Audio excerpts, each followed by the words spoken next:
my name's Ariel. I am an undergraduate studying gender and women's studies and public health, she, her pronouns. And a fun fact about me is that I am a proud dog mom.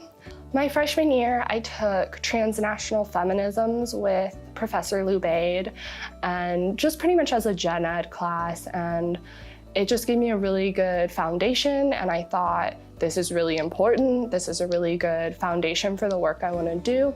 I'm also a public health major, and that's where I want to be working in my career. And a lot of public health work is done with minority and underrepresented populations. And I think that having that background in how power structures work and how some people are oppressed and others receive more power than they probably should, that's a really good foundation for going in and making change in the public health field.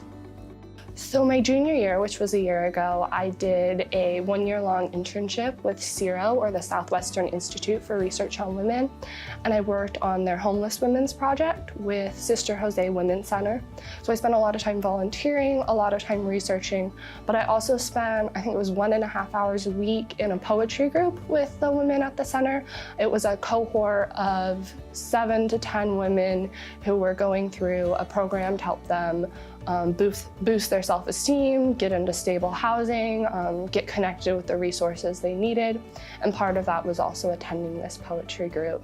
So I got to spend a lot of quality time getting to know them and know them as like very complex women and people with unique lived experiences. They weren't homeless women, they were women who happened to be homeless.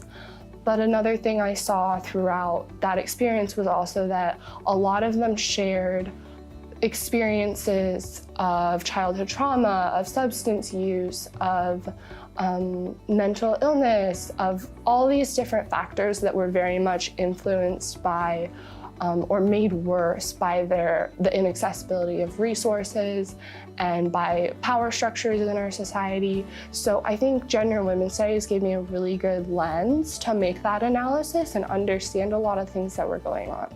So my final project was titled The Making of Women Without a Home. So I wanted to tie in the fact that there are reasons that people become homeless. This doesn't just happen out of nowhere, or at least for the majority of people who are homeless. And also that they are complex people. They are not defined by the fact that they are homeless. They have needs, wants, desires, complex identities. They are human beings. I already mentioned that I want to work in the public health field, and my interest within that field is generational poverty. So working with these women, seeing the struggles that they face, that helped me understand a lot more how the social resources in Tucson function and how they function in a larger perspective as well. And it helped me identify a lot of the different factors that go into women's experiences, which will help me be a more cognizant and aware public health professional, I think. We're in a really critical time period. There's a lot of social justice rights being threatened to be taken away.